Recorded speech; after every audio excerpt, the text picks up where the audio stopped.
hidden world awaits, a world of mysteries and marvels, of elegant balls and court intrigues, a world full of great dangers and even greater adventures. Embark on an amazing journey through vast rooms and hallways. Harness the power of contracts. You may be just a small little, but you still have a chance to make history. Get ready for the biggest adventures in the world's smallest RPG. Welcome to the household. Inside these walls, a hidden world awaits, a world of mysteries and marvels, of elegant balls and court intrigues, a world full of great dangers and even greater adventures. Embark on an amazing journey through vast rooms and hallways.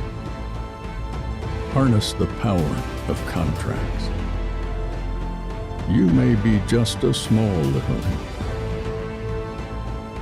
but you still have a chance to make history. Get ready for the biggest adventures in the world's smallest RPG.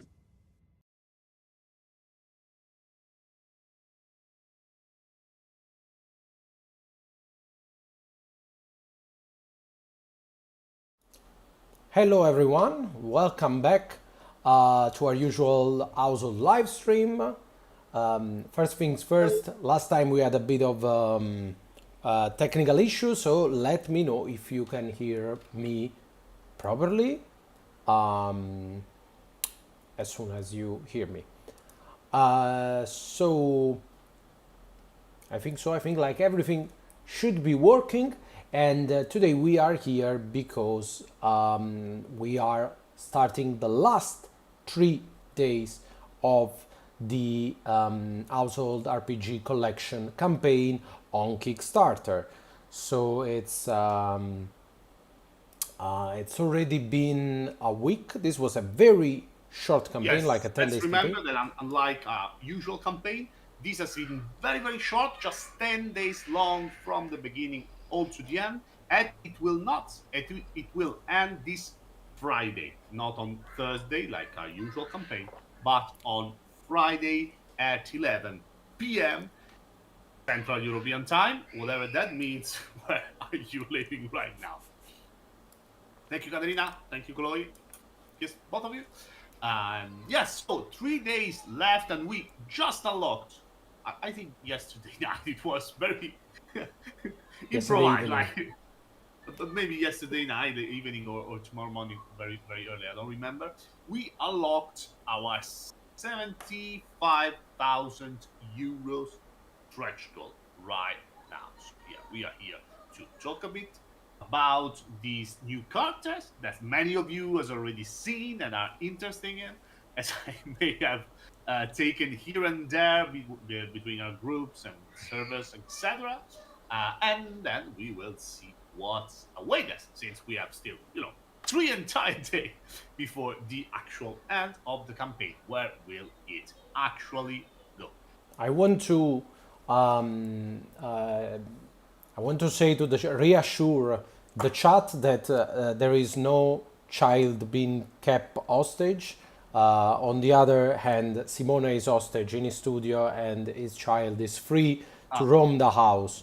So it's not. It's the other unfortunately, way around. It's Simona that it's trying to escape his fatherly duties by staying with us a that's little bit. true.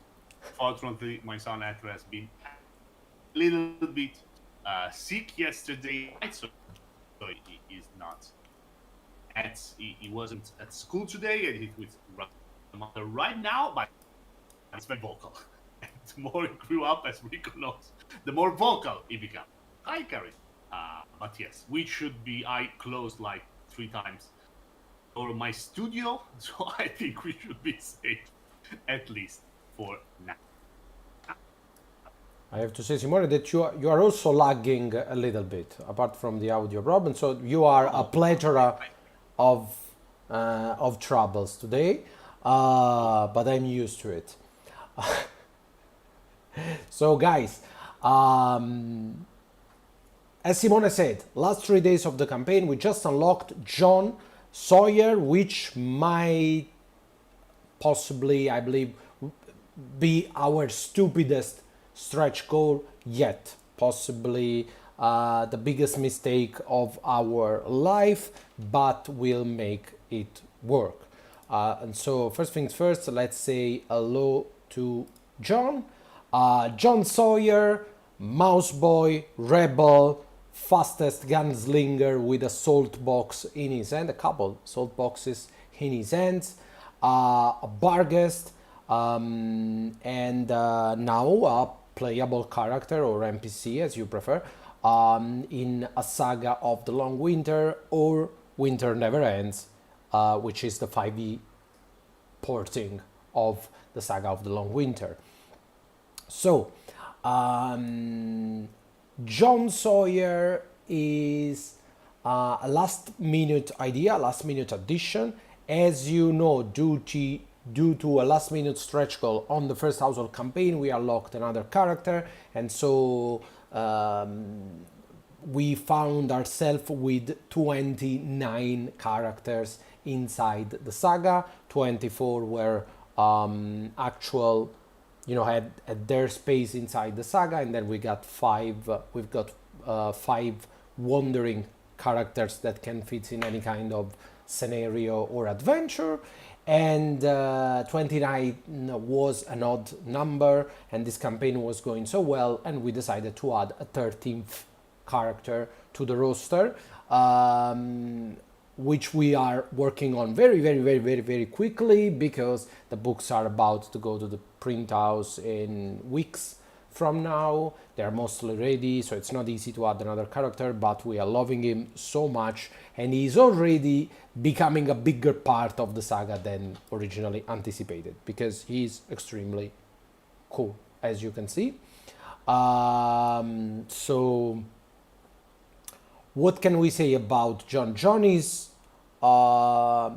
he's a bounty hunter, as you can see from his character sheet, but John made a promise never to kill anyone, so that's why he carries, as you can see, a salt box, which is grinding firearm that there is in household. It's the counterpart of a pepper box, but while the pepper box is an extremely lethal gun, the salt box is non-lethal, so it cannot kill, it will just do a lot of damage.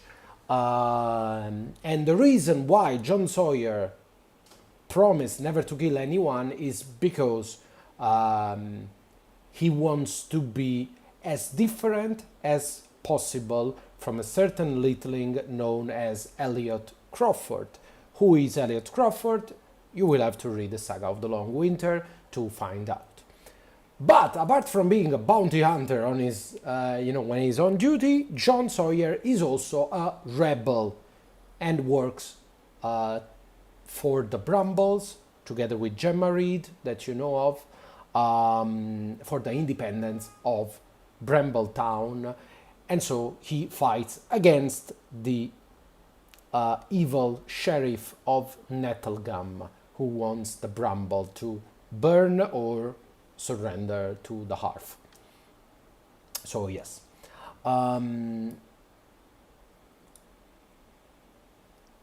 very happy that we managed to unlock John. I think we needed another cool barghest because we had not enough cool barghests outside of the house. But yes, that opener, also having unlocked Sawyer this soon, opens up the possibility of having yet another stretch goal before the end of the campaign. But before we talk about, or after we talk about the stretch, no, let's talk about the stretch goal first this time, so we can get over with the stretch goal and I can show you something, because I have something a little anticipation from household to show you today. Meanwhile, Simone, I see you that you are freeze, but I don't know if you are still with us. Yeah. No, we cannot. There is you are stuck and there's too much. No, there's too much lag. So okay, so take the Rorono Azzurro route and stay in a very heroic position, Simone. So at least you get stuck with dignity and you know, some pathos possibly. So Simone's on the far behind. Yes, beauty of a live stream, I guess. For the next stretch goal, let me take a look. Here it is.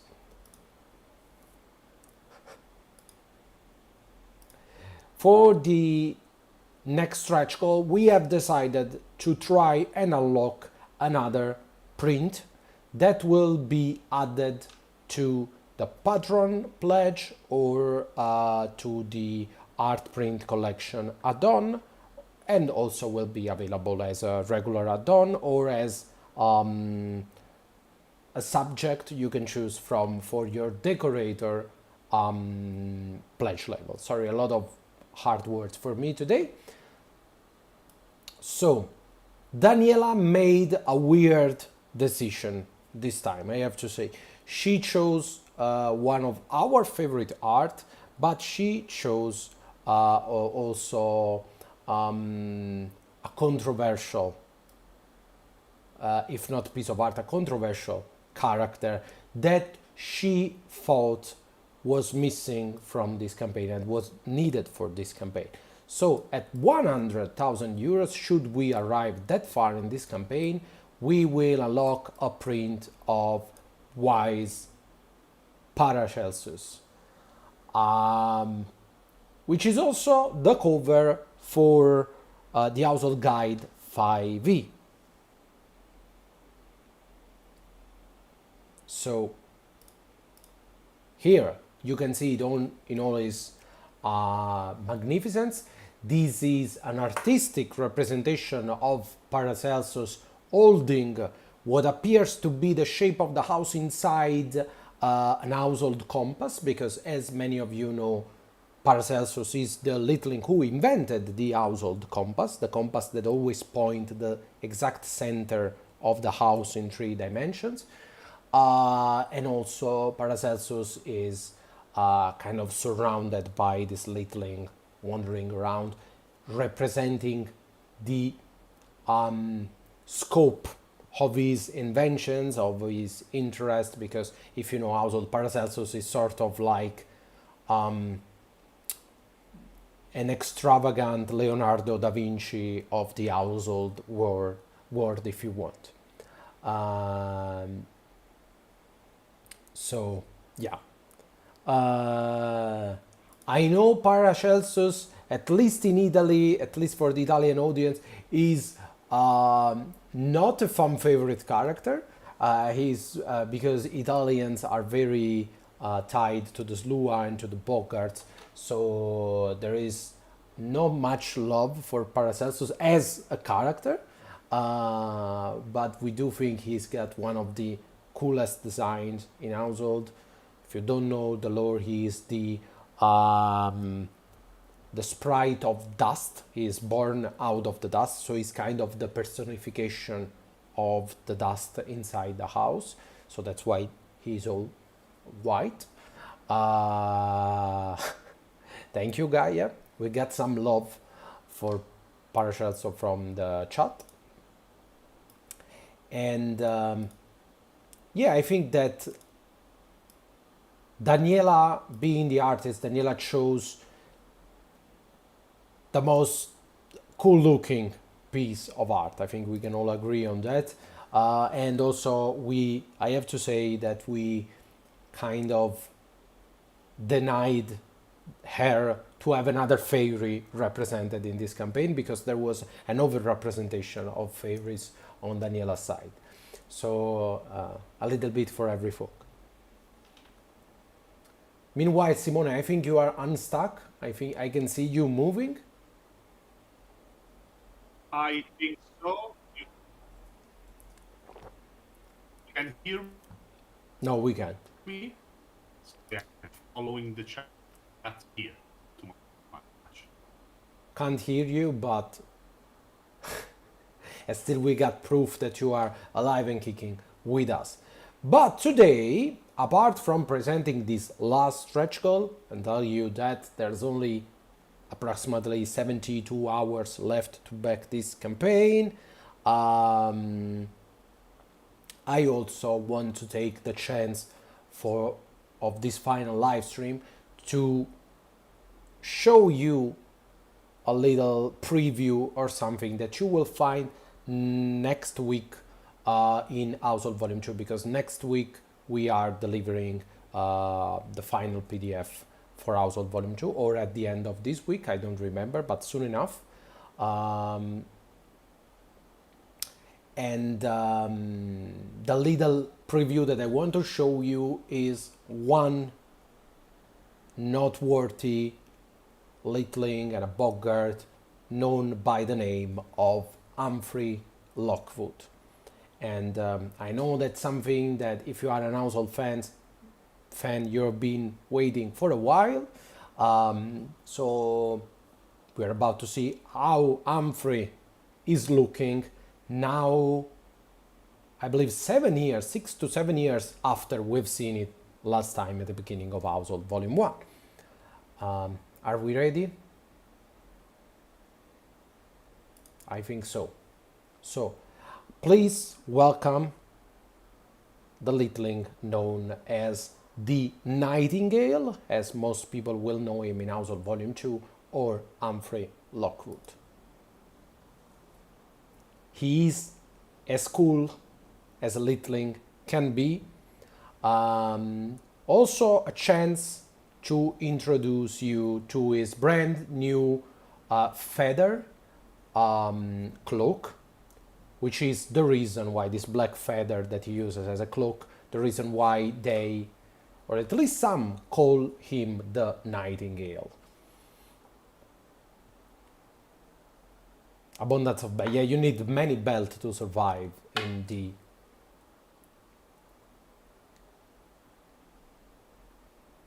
I'm sure that having 3 belts, someone will say this is AI screwing up and drawing too many belts. I will take this opportunity to remind, to say once again that we do not use any AI or whatever it said to make Household. Daniela is just that good, and the other people working at Household are just that good, and we are lucky enough, but this is all human made.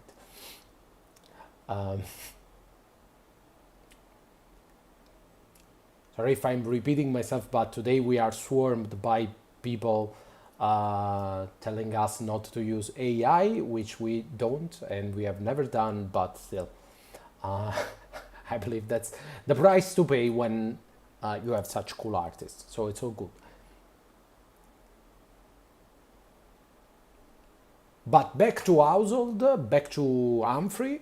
As you can see, Household character always age like fine wine. It is my personal hope, my personal goal for life, for the future, to age like an Household character, because they only got cooler and cooler and hotter, and they only got better. So yes. And Humphrey, I think it also got a little bit more muscular. I think living a couple of years in the Household does that to you. It gives you a little bit of, of a broader frame. Is working for him, even though in 7 years he never changed his hat. So I'm glad the chat is appreciating the beauty of this one littling called Humphrey Lockwood. And this is, I believe, also a good moment to show you the final art that you have not seen yet for the hunters. So now we can finally see them all together. Humphrey Lockwood, aka the Nightingale, down here, and on the left you can see Coco Sandoval, who is a gnome from the Citadel. She's a gatherer, so she will not be your usual, shooting. She actually uses a slingshot. That's her only weapon, basically. But she is a gatherer. She knows the barrens, she knows the woodlands, and she hunt for food for the Citadel. On top, we've got the most dangerous woman in all the basement, Maria Rosa Fandango herself, with a salt box and a pepper box, depending on if she needs them dead or alive. And on the right, the most unlucky littling in all the history of the house, Icarus Koenig, that went from being the poorest soldier in the house, sent out with Viscount Protopopolov, and then ended up in deep down in prison for a year, and then fought the 3-starred, and then he fought at Ferriev and lost at Ferriev, and now he's sent to the Fence, which is the most remote and dangerous place in the garden, to be a Kaiser Jäger. One of the elite hunter of the emperor that were first established by Tsar Oberon Trismegistus, who some would call dearly departed, as you know.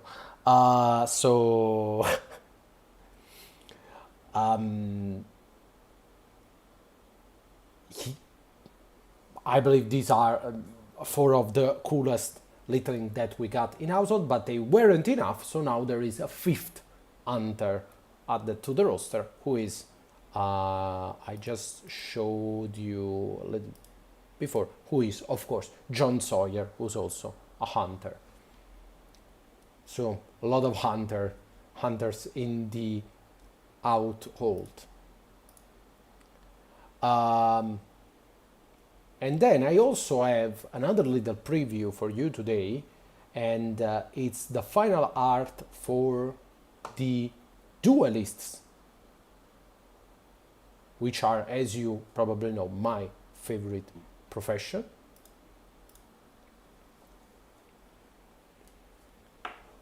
Each cooler than the other, each more extravagant than the other, each weirder than the others. There is not a single grain of good sense in this picture. They are 4 extremely reckless littlings. We got from the top Captain Yulia Fyodorovna Dragomirov, captain of the Great Imperial Army, that you can see wearing the this cape that look like the wing of a moth, which is the classic cape of the captain that were sent to the garden. So finally she's not a golden back yet, but she is working for Grand Captain Valentin Dulamp, and you will find her fighting for the 15 Legion of the Fairies, Regal Phoenix, as a captain. So she's definitely luckier than Icarus, but she's also born from a luckier family, so that should be expected in a Regency society. And then moving on the left, moving counterclockwise, we've got Shiro Nezumi, or some of you may know him as Ernest Gilmore, a name that the Shinigami, or better, Ume Sensei, who is the Shinigami who found him and rescued him as a the lonely, wet puppy he was after the Battle of Ferriev, couldn't pronounce. They couldn't pronounce Ernest Gilmore properly, so they called him Shiro Nezumi, that more or less translate as the white mouse.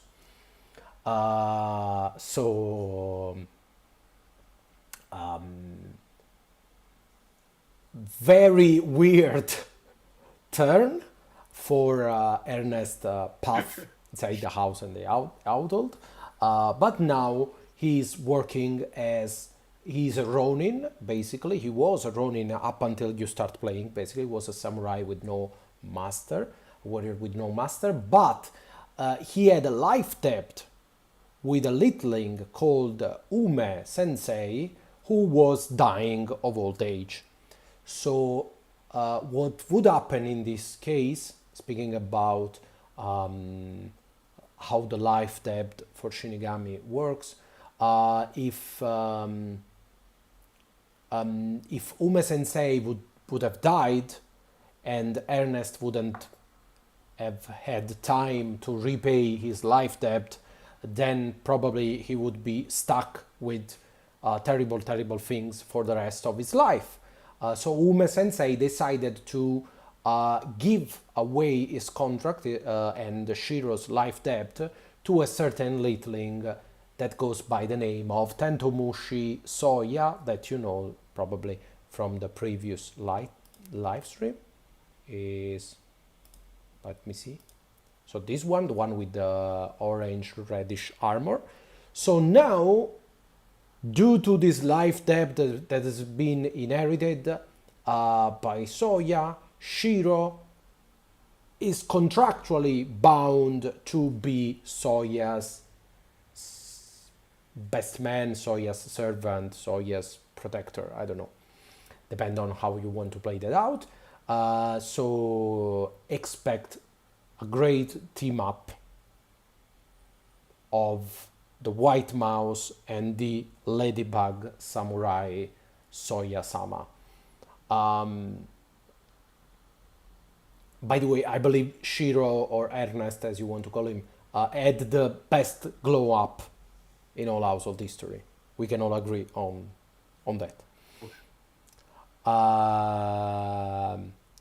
Then we got, continuing counterclockwise, speaking of clocks, we've got Santiago Garcia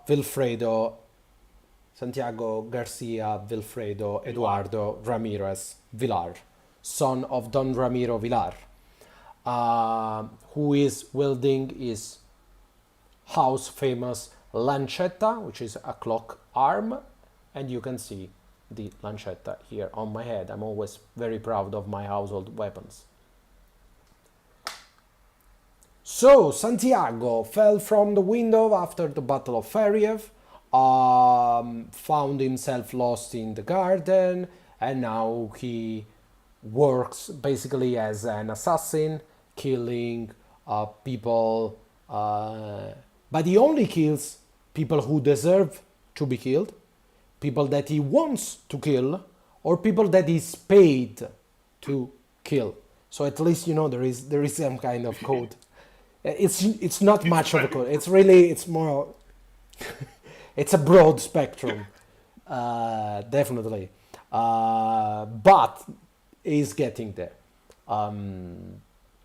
Also, as you can see, in the process of falling from the window, he has lost the right eye, but you know, he can do just fine with just one eye. And then, what can I say? Far right, we've got Rubio Adair. What can I say about Rubio? First of all, you can see how he's dressed. That's how Rubio thinks pirates dress.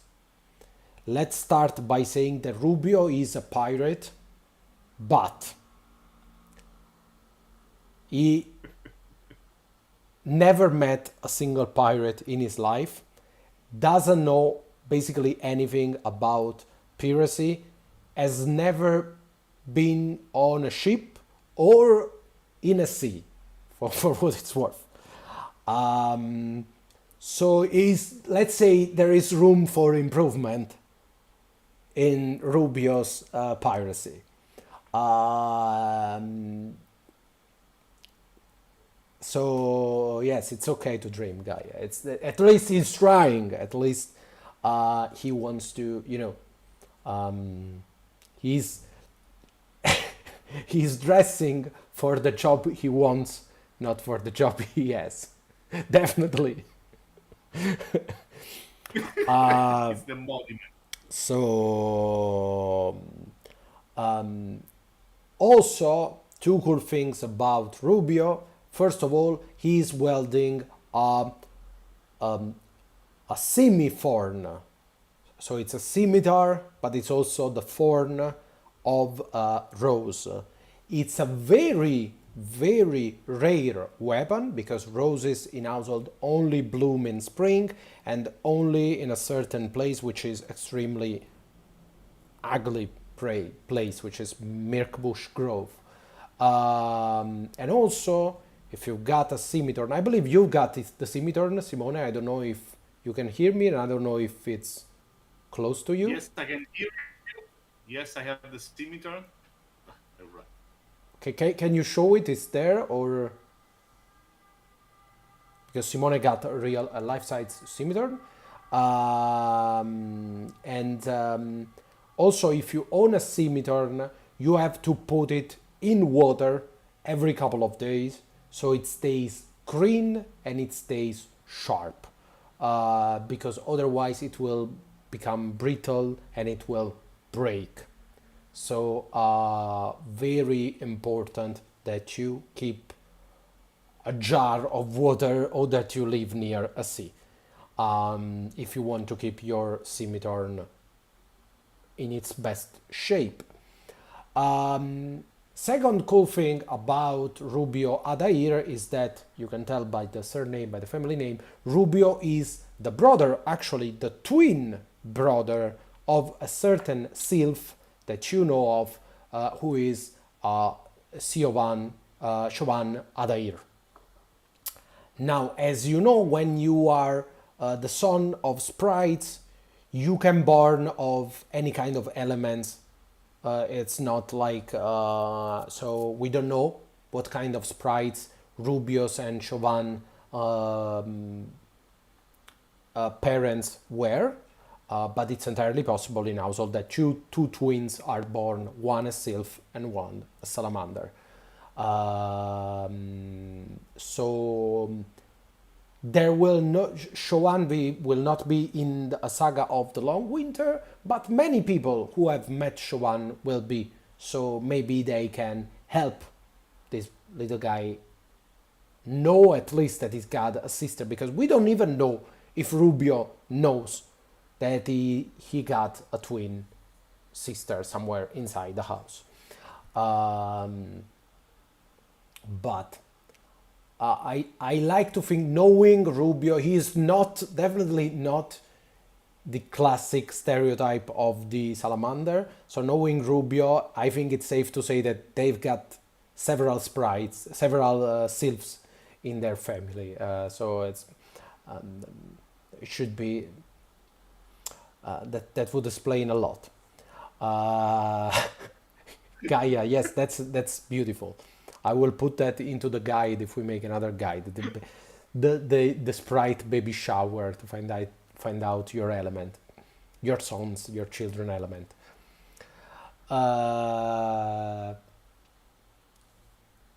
So that's everything that we had to show for today. I hope you had a great time looking all these characters. We certainly have a lot of fun making them and,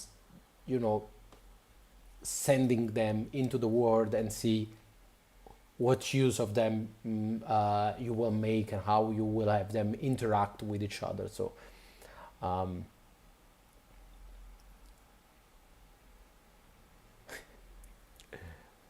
and also, in case you haven't read the beta for Household Volume 2 yet, or you are a new baker and don't have the beta yet, you will have it in a couple of weeks. um, there is a new trait in Household Volume 2 that allow you to have what we call a little friend. So a smaller animal that can do very minor things compared to the companion of an animal handler. And Rubio actually got a little friend following him around, who is called Till, and Till is a little uh, firefly. I believe it's the word. Yes, firefly makes sense.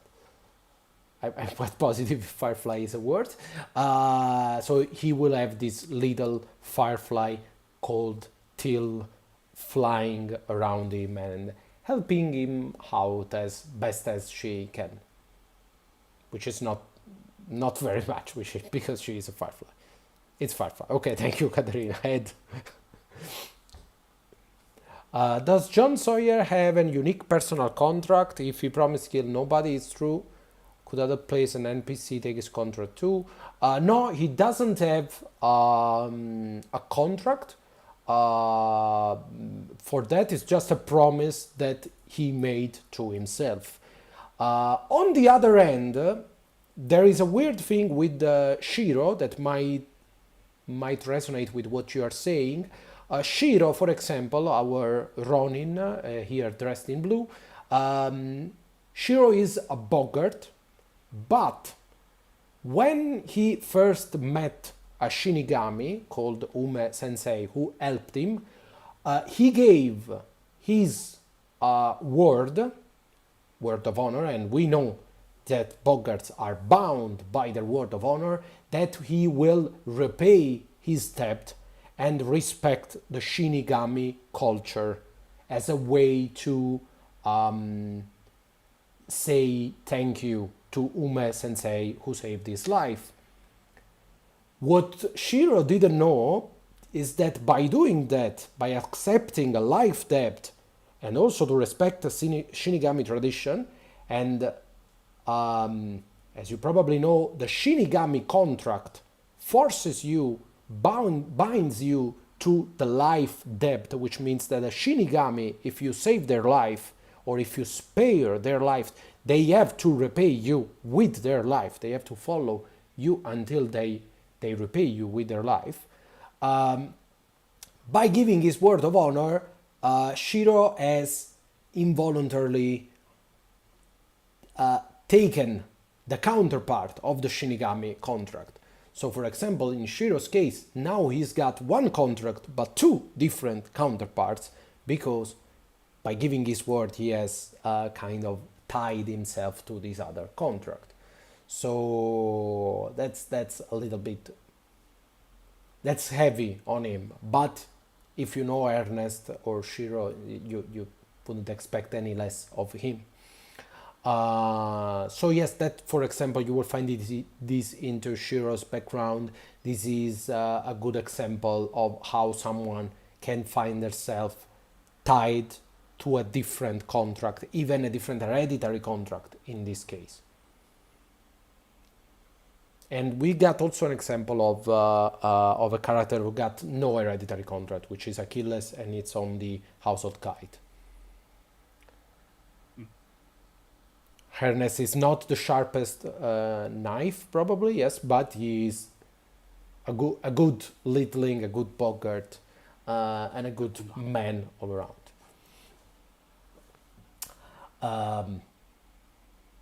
I believe that's it. I can also sometimes hear you, Simone. I have hope that you might. I hope that you can. I see everything fine. So I can hear you. Okay. Probably was due to the weather over here, unlike Riga's situation that it's still basically summer. I am sweating. It's part of Italy.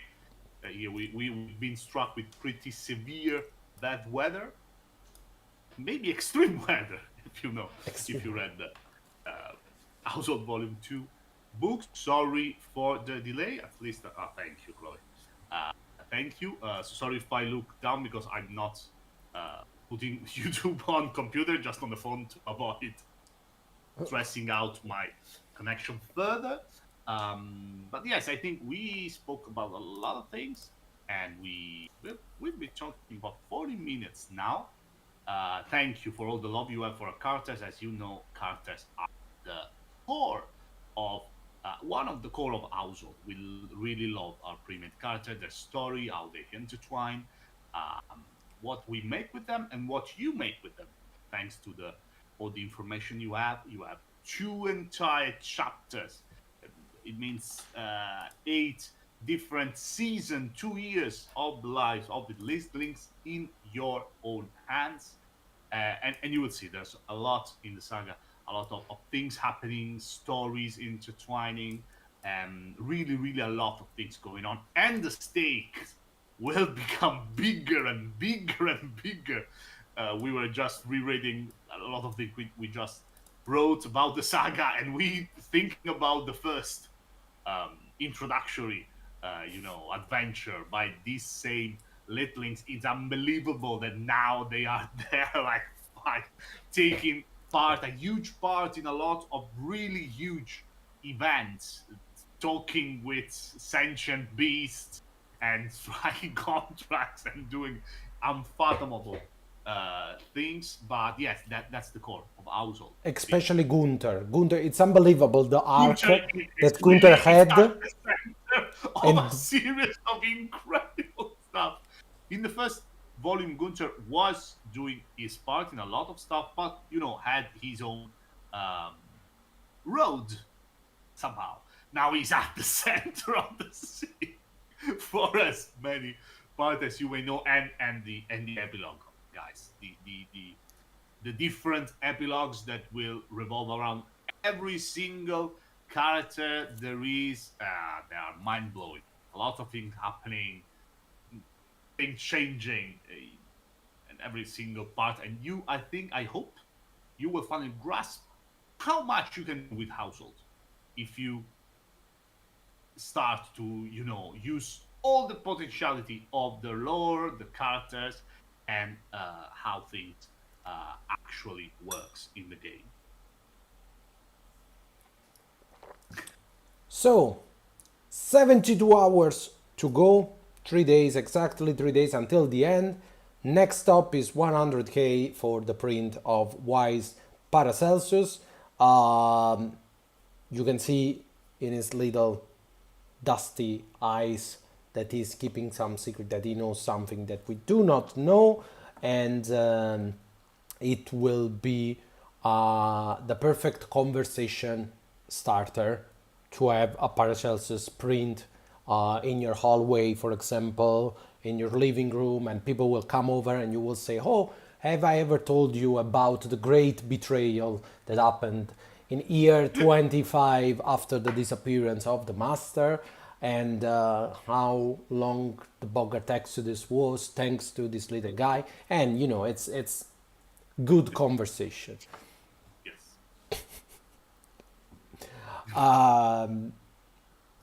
Guys, thank you very much once again. Thanks for staying here. And we will see you next week or the week after, because we will have another live stream to discuss the delivery of Household Volume 2, to show you something about the saga of the Long Winter, and to start talking about the future. It's time. It's time to reveal something about Twilight Sword. So, thank you very much, and we'll see you next time. Bye. Bye. Welcome to the household. Inside these walls, a hidden world awaits, a world of mysteries and marvels, of elegant balls and court intrigues, a world full of great dangers and even greater adventures. Embark on an amazing journey through vast rooms and hallways. Harness the power of contracts. You may be just a small littling, but you still have a chance to make history. Get ready for the biggest adventures in the world's smallest RPG.